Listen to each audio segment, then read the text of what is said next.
Bonjour mes amis,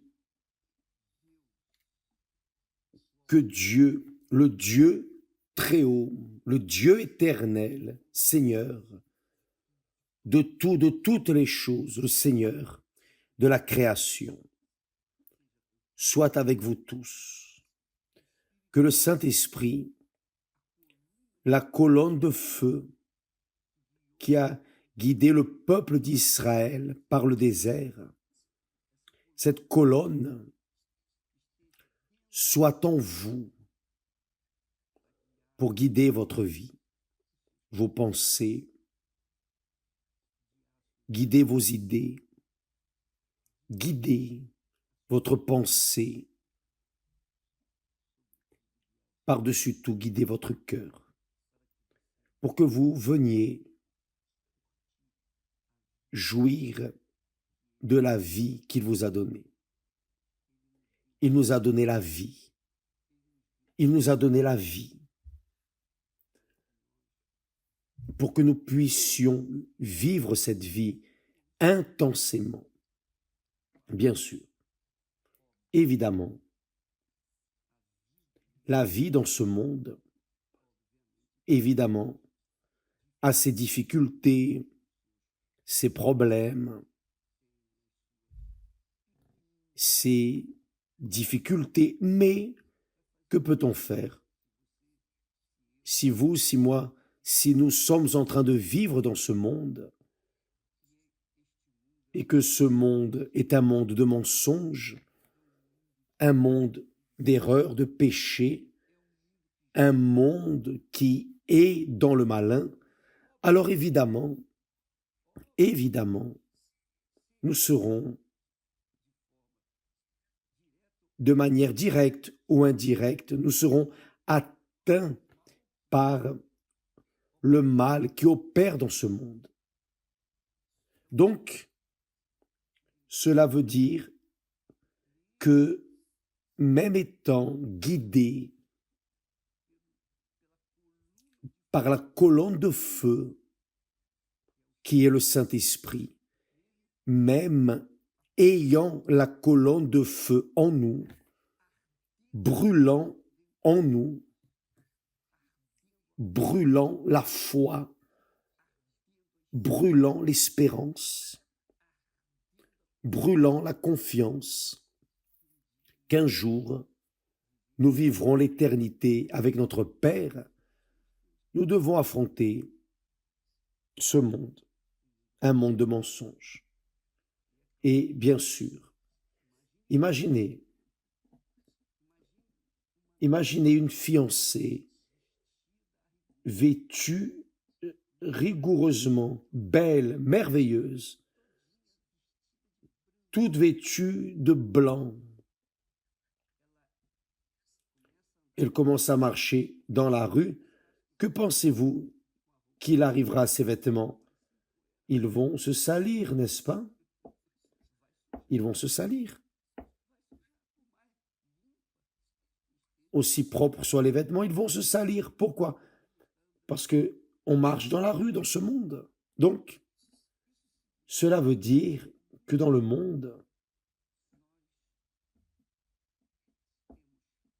nous avons des tribulations, c'est la réalité.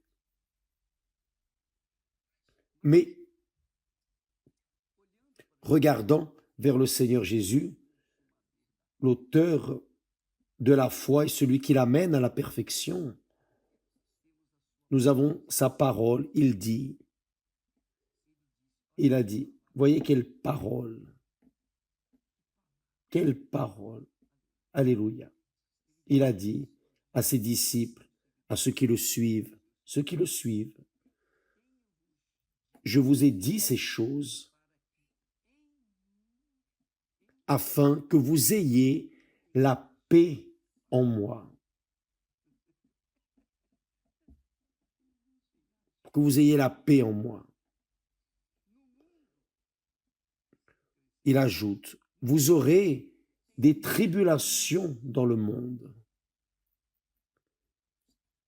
Mais prenez courage, j'ai vaincu le monde. Vous avez déjà entendu ce verset plusieurs fois, Vous le connaissez par cœur. Dans ce monde, vous aurez des afflictions, mais prenez courage, j'ai vaincu le monde. On a toujours entendu cela, mais malheureusement, à cause des circonstances, nous oublions et nous commettons une grave erreur, qui est la raison pour laquelle nous souffrons en double à cause de cette erreur. Et c'est ce que je voudrais que vous considériez, mes amis, spécialement vous qui êtes de la foi. Vous qui êtes de la foi. Vous qui êtes en Jésus-Christ. Vous qui avez la paix dans le Seigneur Jésus. Votre foi est focalisée sur lui, vous avez la paix. Sauf que les poussières du monde, la poussière qui existe dans ce monde, contamine le vêtement, fait que le vêtement soit sale. Le diable profite de la poussière pour toucher à la pureté de ceux qui ont la foi dans le Seigneur Jésus. Et naturellement, il est d'habitude, je parle pour moi aussi, je suis toujours en train de me polisser parce que parfois on sort et on glisse dans cet aspect. Le Seigneur Jésus a dit, dans le monde, vous aurez des tribulations. Et le Seigneur Jésus n'a pas eu de tribulation. Il n'en a pas eu dans le monde. Il a eu des tribulations. Il a eu beaucoup de tribulations, plus que nous tous.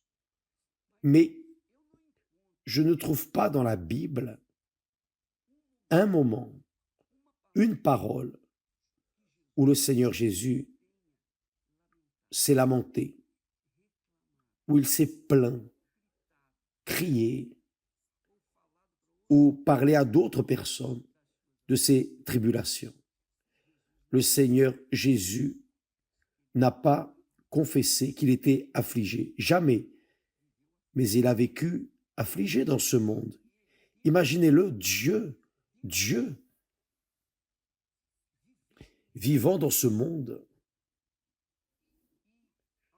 et au lieu d'attendre la foi pure de son peuple, il a trouvé l'hypocrisie, le faux-semblant, il a trouvé là la religiosité. Imaginez l'indignation qu'il a dû sentir, l'affliction qu'il a dû sentir. Car ce peuple, les Juifs, les scribes, les pharisiens, qui connaissaient parfaitement la loi de Dieu, mais qui vivaient complètement contraire. Donc, ces hommes dont il attendait trouver la foi, il n'a pas trouvé, bien au contraire, bien au contraire. Et le Seigneur Jésus s'est fâché contre eux. Le Seigneur Jésus s'est irrité contre eux, mais il ne s'est pas plaint. Il ne s'est pas lamenté. Il n'est pas resté en train de dire aux disciples, « Ah, ces personnes… » Non, Seigneur Jésus n'a pas censuré ces Juifs aux disciples. Tu vois, je leur ai donné la loi, mais regarde-les. Le Seigneur Jésus a dit à ses disciples, « Vous aurez des tribulations dans le monde. » Parce que le Seigneur Jésus savait ce qu'est la tribulation. Et il passait par des tribulations.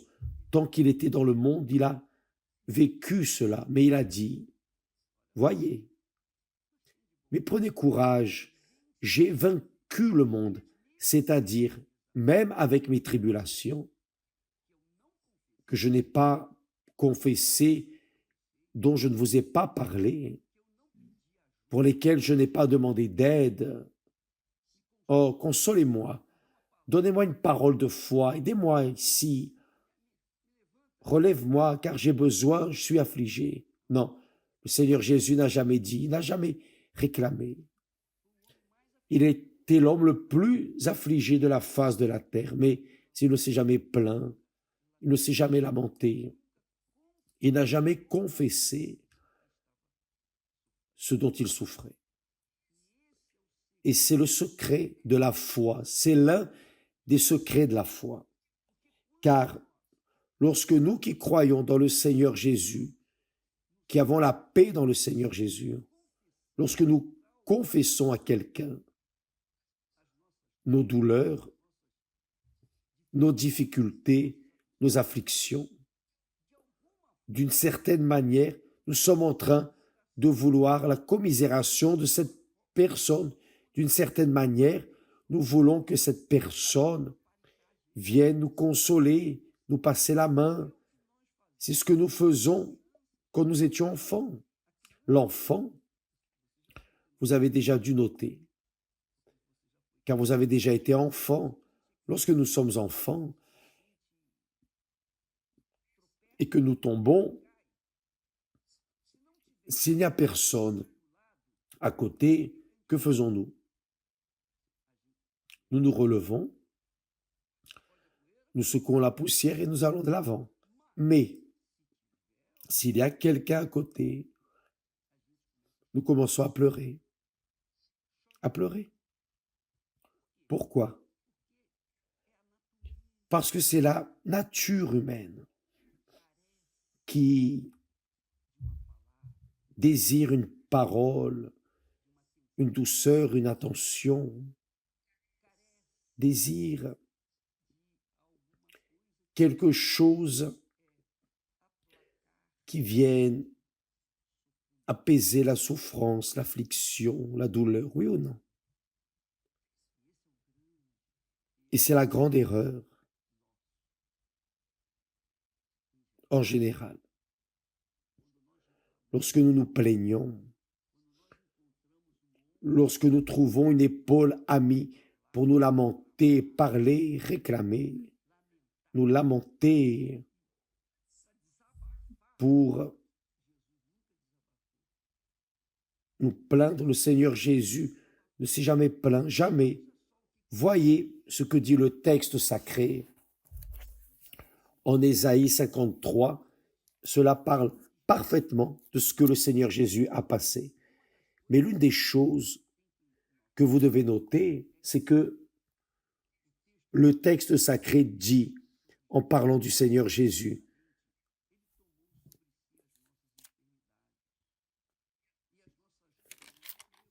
cependant, ce sont nos souffrances qu'il a portées, c'est de nos douleurs qu'il s'est chargé. Il a été maltraité et opprimé à cause de nos iniquités.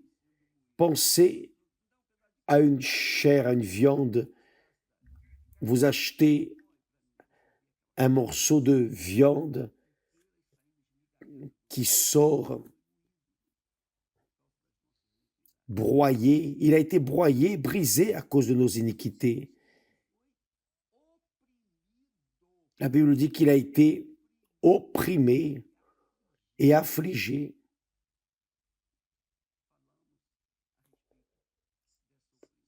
Nous parlons de cette oppression, affliction que le Seigneur Jésus a passée dans le futur. Mais maintenant, il a été opprimé et affligé, mais il n'a point ouvert la bouche. Voyez comme c'est fort. Il n'a point ouvert la bouche. Semblable à un agneau qu'on mène à la boucherie, à une brebis muette devant ceux qui l'attendent. Il n'a point ouvert la bouche. C'est-à-dire, ici, dans ce verset 7, chapitre 53 d'Ésaïe, 3 fois, il est dit que le Seigneur Jésus n'a pas ouvert la bouche. D'abord, il n'a pas ouvert la bouche. Ensuite, une brebis muette, il n'a pas ouvert la bouche. Et de nouveau, il n'a point ouvert la bouche. 3 fois.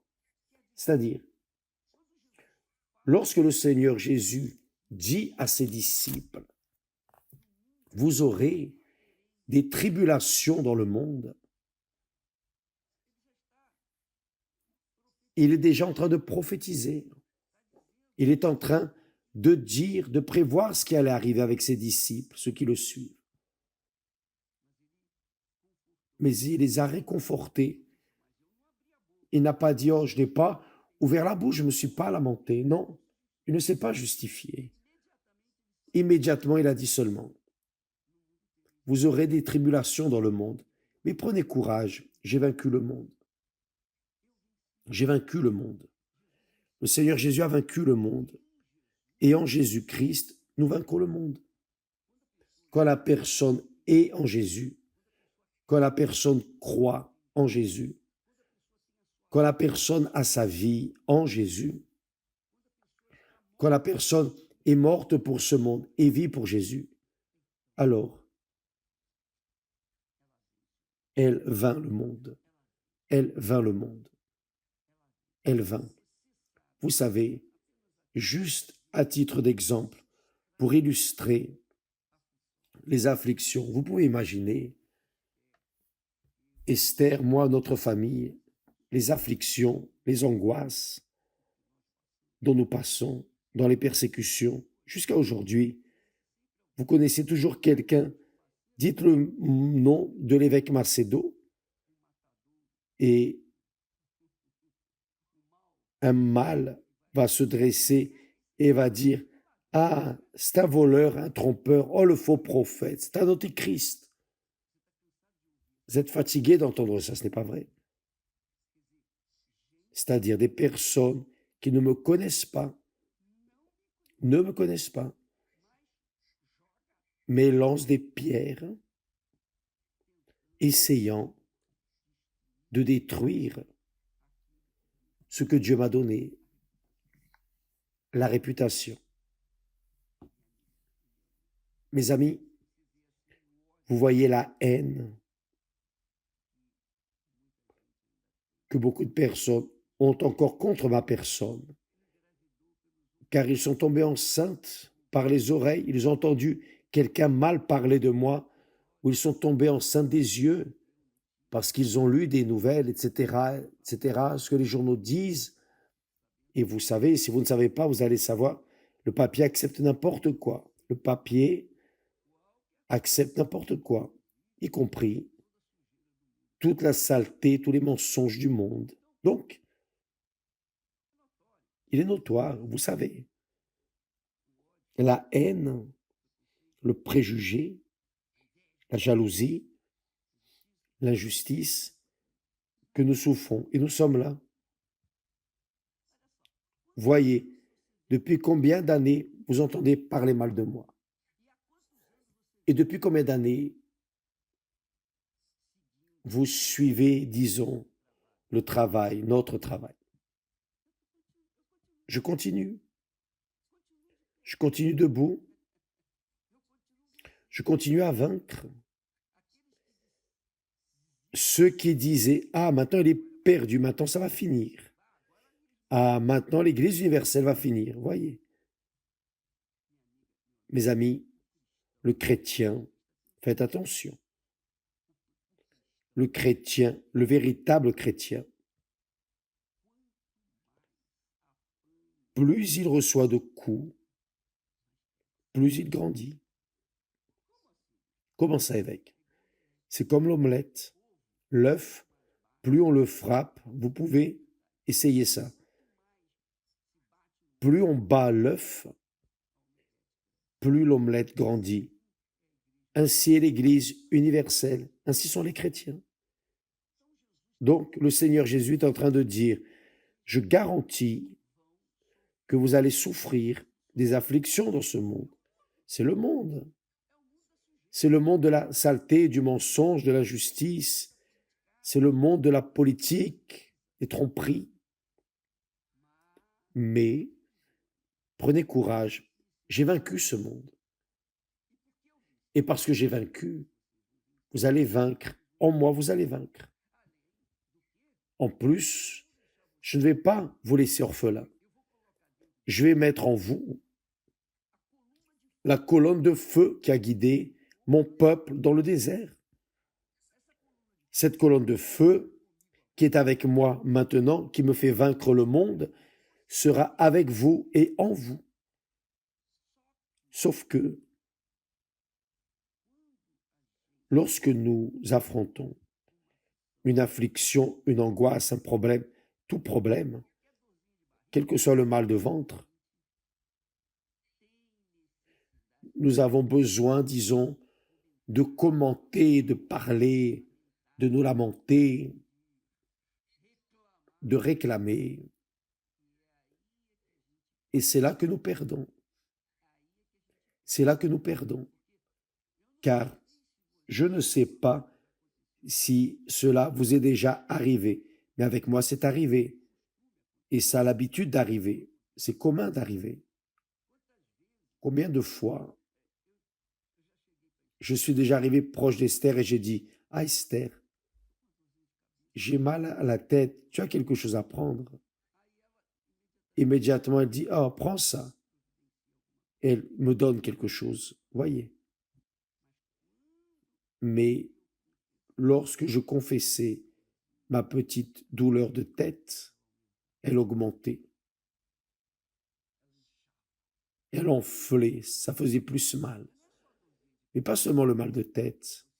Si vous confessez un mal de dents, un mal ici ou là, une douleur ici ou là, vous allez voir qu'elle va grandir. Vous savez pourquoi elle grandit? Parce que vous lui avez donné de la force. Vous avez donné de la force à cette douleur.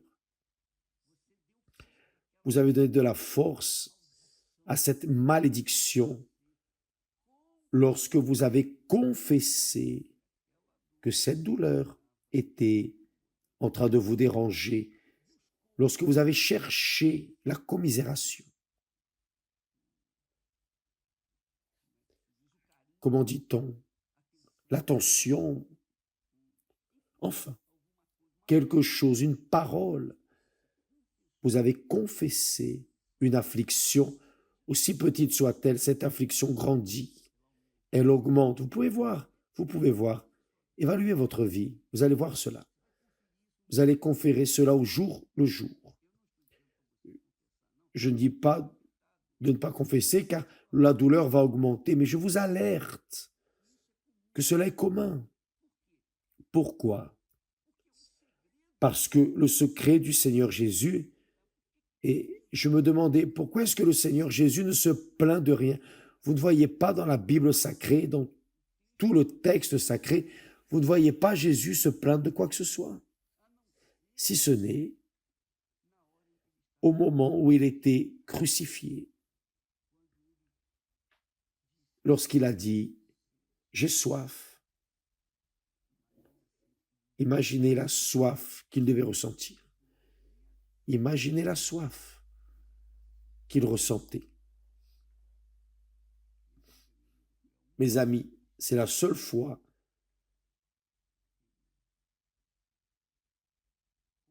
où il a confessé une douleur, un besoin. Ici, il dit, je vous ai dit ces choses afin que vous ayez la paix. La paix. Sans Jésus, il n'y a pas la paix. Et si vous dites que vous croyez en Jésus, que vous êtes fidèle à Jésus, mais que vous n'avez pas la paix, vous avez livré votre corps au Seigneur Jésus sur l'autel, mais pas votre âme. Et là, il n'y a pas de paix. C'est la réalité. Je vous ai dit ces choses afin que vous ayez la paix en moi. C'est obligatoire, c'est nécessaire. Le besoin qu'il y ait la paix est nécessaire en ceux qui sont en Jésus. Si vous n'avez pas la paix, votre foi ne répond pas. Attention, attention. Vous êtes en train de vous tromper. C'est comme j'ai déjà dit. Peut-être que vous avez livré votre corps au Seigneur Jésus, mais votre âme, votre désir, vos volontés, vous ne les avez pas livrés. Il ne veut pas votre corps, il veut votre âme. Il a donné son âme pour votre âme. Il ne va pas accepter votre corps juste et simplement. Donc il dit, vous aurez des tribulations dans le monde. Il n'a pas confessé ses tribulations. Il n'a pas ouvert sa bouche pour confesser des douleurs, se lamenter, réclamer. Non.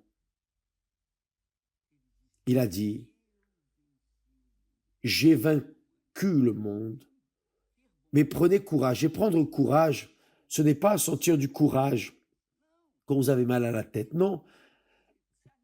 Avoir du courage, c'est animez-vous. Levez-vous, ne restez pas là en train de vous lamenter, de vous plaindre, parce que cela ne va pas vous aider, mais empirer votre situation. Quoi que vous passiez, restez ferme, car celui qui a dit « Prenez courage » est avec vous. Il est avec vous. J'ai vaincu, vous allez vaincre aussi. Restez ferme, car cela va passer. C'est juste pour le moment. Vous pouvez être sûr que cela va passer.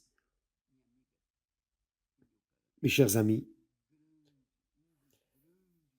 l'un des grands secrets de la foi, c'est dans les moments d'affliction, nous restons fermes, fermes, fermes. Et nous ne confessons pas, nous ne nous lamentons pas, réclamons pas, et nous ne parlons pas à qui que ce soit. Et vous dites, mon évêque, mais dites-moi, donc j'ai mal au ventre, j'ai une douleur misérable, je vais chez le médecin, je ne peux pas lui dire. C'est autre chose, mes amis. Vous cherchez de l'aide d'un professionnel. Donc vous allez lui dire les symptômes que vous avez. C'est autre chose. Mais une autre chose, c'est parler des symptômes, de vous lamenter, vous plaindre à qui ne peut rien faire pour vous. Le Seigneur Jésus a dit, vous aurez des tribulations dans le monde. Nous aurons, nous tous, nous tous. Mais nous avons le courage, c'est-à-dire, nous avons la foi. Nous savons que cela va passer. Donc, nous restons fermes. Car le royaume de Dieu, le royaume des cieux, est pris avec violence. Vous devez vous faire violence. Vous devez contrarier votre jeu, votre cœur, vos volontés pour y entrer. Lorsque vous demeurez dans cette foi en Jésus, le Seigneur Jésus va garantir la solution pour vous. C'est ce qu'il dit. Mais prenez courage, j'ai vaincu le monde. Si j'ai vaincu le monde, vous allez vaincre aussi.